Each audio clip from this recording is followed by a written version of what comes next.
ناحیه وسیع دهه توگرک در این خطه شهرهای دوشنبه کلاب نادمان راهسازان و تکنیک‌های صحابی اشتراکچی از نوسازی راه نقلیاتی به سمت دهه به نام حسن قربانوف میباشند.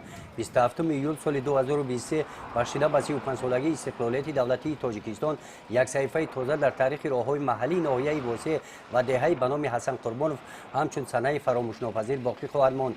انا همین طور با اشتراک رئیس ناحیه وسیع متخصصان راهساز نوسازی راه شروع گردید. ما صاحبکاران تصمیم گرفتیم که همه جماعت توگرک دهه حسن قربان 4 کیلومتر راه را اسفالت پوش نموده. با اقدام میگیریم که در آینده چوی عمودی که مثال 150 متر 160 متر کنده میشوند. مقصد مبلغ گذاری که با جامعه صاحبکارا و کارا پیش بریم. از نوسازی این راه در سمت حیات اجتماعی و اقتصادی ساکنان این گوشه تاجیکستان اهمیت اجتماعی و اقتصادی داشته این مشکلات ساکنان را حل می نماید. زیرا راه پیشتر سالهای 60 عصر گذشته ساخته شده در حالت ویرانه قرار داشت.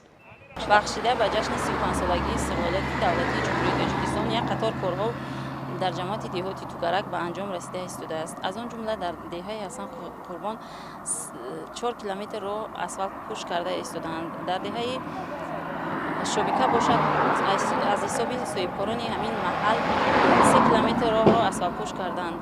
غیر از این خطای آب نوشاکی در یک چند دهه ها به انجام رسیده است. همه این آبادانی ها از دستور هدایت های اساسگذار صلح و وحدت ملی نشأه میگیرد. از این نقطه شهرها تا دهه به نام حسن قربانوف مسافه راه 4 کیلومتر است. طبق نقشه ساختمانچیان مقصد دارند که راه را با صفت بلند سازند. محصولات های ساختمانی برای ساختمان راه اسفالت درجه اعلی از شهر وحدت آورده شده است. ساختمانچیان سراسیمه نمیشوند لیکن کوشش می نمایند که در مهلت پیش بینی گردیده از نوسازی راه را به انجام رسانند. طبق نقشه مقامات اجرایی حاکمیت دولتی ناحیه وسیع همین طور همه راههای محلی کوچه و پس کوچه و راهروهای دهه به نام حسن قربانوف تا جشن بزرگ ملی 35 سالگی استقلالیت دولتی جمهوری تاجیکستان منفرش کرده می شوند.